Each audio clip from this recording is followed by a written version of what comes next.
Netizen masih tidak mengerti kenapa BTS membuat begitu banyak lagu bagus hanya untuk album Ost Game, alih-alih merilisnya di album resmi. Masih ingat saat BTS merilis game mobile BTS World bersama Netmarble? Tepat di samping peluncuran game tahun 2019, BTS juga merilis album Ost yang didedikasikan untuk game mobile BTS World Original Soundtrack. Nah, 2 tahun kemudian netizen masih bertanya-tanya, apa itu semua?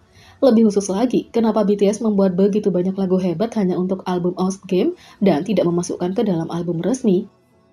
Album lengkap BTS World Original Soundtrack berisi total 14 lagu termasuk 4 single utama Heartbeat, Dream Glow featuring Charlie XCX, A Brand New Day featuring Zara Larsson, dan All Night featuring Just World. Album tersebut juga membuat lagu seperti La La La yang dinyanyikan oleh Ogdal dan You Are Here yang dinyanyikan oleh Lee Hyun. Inilah yang dikatakan netizen tentang album Ost yang terlalu bagus untuk dilupakan. Netizen menulis, Dream Glow terlalu bagus untuk sebuah game. Bahkan Jungkook seperti, kami punya lagu berjudul Heartbeat. Yang lain menulis, saya telah mendengarkan Dream Glow, Heartbeat, A Brand New Day, dan All Night masing-masing 100 kali. Yang lain menulis, mereka seharusnya serius merilis lagu-lagu itu sebagai album resmi. Permata tersembunyi dari semua lagu BTS, Heartbeat. Yang lain menulis, bisakah Heartbeat menjadi viral dan mencapai nomor 1 di tangga musik? Heartbeat benar-benar berbeda. Yang lain menulis, album ini adalah salah satu album terpenting dalam hidup saya. Aku juga tidak mengerti lagu-lagu ini terlalu bagus untuk dilupakan. Yang lain menulis, saya tidak keberatan kalau mereka merilisnya dalam album resmi sekarang. Lagu-lagu ini perlu dibuat relevan lagi. Apa kamu pernah mendengarkan lagu-lagu dari Ost Game BTS itu? Beri komentar di bawah. Inilah alasan BTS memutuskan untuk merekam kolaborasi dengan Coldplay My Universe secara langsung daripada jarak jauh. Sepertinya, Coldplay dan BTS menikmati membuat lagu kolaborasi baru mereka, My Universe, seperti halnya ARMY menikmati mendengarkannya. Dalam Inside My Universe Documentary, para artis mengungkapkan kenapa mereka memutuskan untuk merekam lagu bersama secara langsung daripada dari jarak jauh.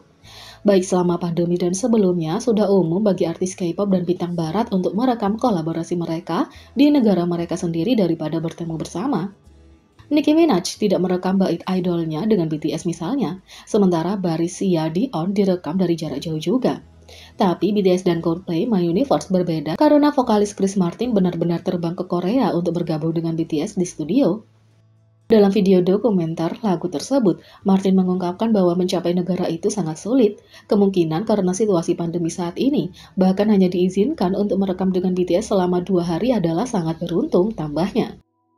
Itu adalah perjalanan yang cukup menegangkan dan saya sedikit gugup di sini, kata Chris Martin. Jadi, jika bepergian ke Korea Selatan tidak mudah, yang mana yang diputuskan oleh kedua artis tersebut untuk merekam secara langsung? Menurut BTS, ini semua tentang membuat pesan kolaborasi yang menggembirakan menjadi lebih kuat. Dia menjelaskan, lagu ini adalah tentang kita menciptakan sesuatu bersama-sama. Itulah mengapa Chris datang ke sini secara pribadi dan merekam bersama kami juga. V melanjutkan dengan mengatakan bahwa tema lagu tidak sendirian tapi bersama-sama, benar-benar menyentuh hatinya, dan tampaknya grup tersebut tahu bahwa sentimen ini hanya dapat diungkapkan dengan baik jika para artisnya juga bersama. Sementara Jaehyun menambahkan, itu bisa dilakukan dari jarak jauh. Kami bisa menambahkan lebih banyak ketulusan pada lagu dengan cara ini, katanya. Dan ARMY pasti setuju bahwa hasil akhirnya benar-benar menyentuh. Inilah yang paling disukai Chris Martin tentang BTS. Bahkan sebelum merilis kolaborasi My Universe bersama, BTS dan Coldplay telah lama menjadi penggemar satu sama lain. Anggota BTS telah berulang kali mengungkapkan betapa mereka mengagumi Coldplay sejak usia muda. Tapi apa yang menarik Coldplay ke BTS? Dalam Inside My Universe Documentary, vokalis Coldplay Chris Martin mengungkap apa yang paling dia sukai dari BTS. Setelah mendengarkan Butter dengan BTS di studio, Chris Martin dipenuhi dengan pujian untuk lagu tersebut, memberitahu para anggota lagu yang bagus BTS. Tapi itu bukan satu-satunya lagu BTS yang disukai Martin. Saya suka banyak musik BTS. Pentolan Coldplay itu menjelaskan dalam film dokumentari, dan inilah mengapa dia tertarik pada musik itu. Pertama, Martin mengatakan musik BTS punya produksi yang luar biasa.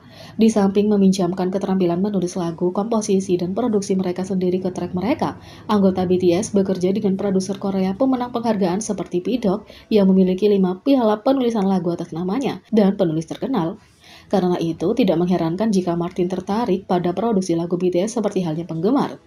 Selain itu, Martin melanjutkan dengan mengatakan bahwa dia menyukai bagaimana lagu-lagu BTS sering memiliki struktur yang sangat tidak biasa dan melodi yang berbeda dengan yang saya dengar. Dia tidak sendirian karena produser telah lama memuji industri musik Korea karena memberikan kebebasan yang tidak biasa kepada penulis lagu untuk menciptakan lagu yang benar-benar unik yang jauh lebih rumit daripada yang diizinkan oleh industri barat. Musik pop Korea menyukai diferensiasi dan perubahan. Rata-rata lagu Amerika adalah 4 melodi, mungkin 5. Rata-rata lagu K-pop adalah 8-10, kata produser Notne Chick. Secara khusus, Martin mencatat Mic Drop adalah contoh utama betapa menariknya lagu-lagu BTS. Ini bukan sesuatu yang bisa kami lakukan, penyanyi Coldplay itu mengakui. Jadi, saya mengaguminya karena itu keterampilan yang berbeda. Dan bukan hanya musik BTS yang disukai Chris Martin. Setelah tindakan berkumpul untuk merekam My Universe secara langsung, Martin mengungkapkan cara BTS bekerja sama adalah sangat keren. Secara khusus, ia senang melihat kepribadian masing-masing anggota yang berbeda serta bagaimana setiap orang sangat individual. Tetapi mereka masih bekerja sebagai sebuah kelompok. Akhirnya, RM menemukan alasan lain kenapa Coldplay dan Chris Martin tertarik pada BTS, memperhatikan bahwa BTS adalah tipe baru boyband dibandingkan dengan grup tradisional seperti Coldplay. Memilih menari daripada memainkan instrumen, RM menebak, "Saya pikir dia menyukai gagasan bahwa band seperti kami bisa sangat populer secara global." Hashtag 1000 Days with Promise trend di seluruh dunia saat fans merayakan ulang tahun hadiah pertama Jimin Promise. Jimin dikenal karena vokalnya yang manis dan mempesona yang menyentuh hati dengan cara yang istimewa dan penampilannya yang menawan. Lagu-lagunya secara konsisten dipuji oleh penggemar, penyanyi terkenal, dan pakar industri musik. Ini telah memberinya banyak kesuksesan. Pada 25 September pukul 12 pagi KST, hadiah pertama Jimin untuk ARMY Promise berusia 1000 hari. Balada pop yang digerakkan oleh gitar akustik yang lembut dirilis pada 31 Desember 2018 sangat mengejutkan para penggemar. Promise meskipun tidak rumit mengandung pesan cinta diri, kenyamanan, dan penyembuhan yang dalam dan bermakna. Jimin sendiri mengatakan bahwa dia menulisnya sambil menjalani waktu introspeksi yang jujur dan pada gilirannya berharap lagu itu akan beresonansi dengan para penggemar yang membantu mereka mengetahui bahwa mereka tidak sendirian dan bahwa mereka juga bisa menjadi cahaya dan malam mereka. Lagu itu yang memecahkan rekor Drake untuk debut 24 jam terbesar di SoundCloud dengan 8,5 juta streaming, juga menduduki puncak tangga lagu semua genre SoundCloud, tangga lagu hip hop dan rap, dan tangga lagu baru dan panas. Ini adalah lagu Asia dan non-Inggris dengan charting terpanjang di Top 50 dan Top 200 All Genres Chart SoundCloud dan lagu non-hip hop dan rap yang paling banyak di streaming dan terlama dalam sejarah SoundCloud. Pada tanggal 11 Juni tahun ini, lagu tersebut menjadi track yang paling banyak diputar dalam sejarah di SoundCloud, sebuah judul yang saat ini dipertahankan dengan lebih dari 292 juta aliran. Perayaan hari jadinya yang ke-1000 ramai di Twitter saat hashtag menempati posisi 3 dan 5 di seluruh dunia. Jadi, bagaimana menurut kalian tentang ini? Beri komentar di bawah. Klik subscribe, like, share, dan klik lonceng. Mari kita sama-sama jadikan channel ini berguna bagi K-popers Indonesia. Sekian video kali ini, sampai jumpa lagi.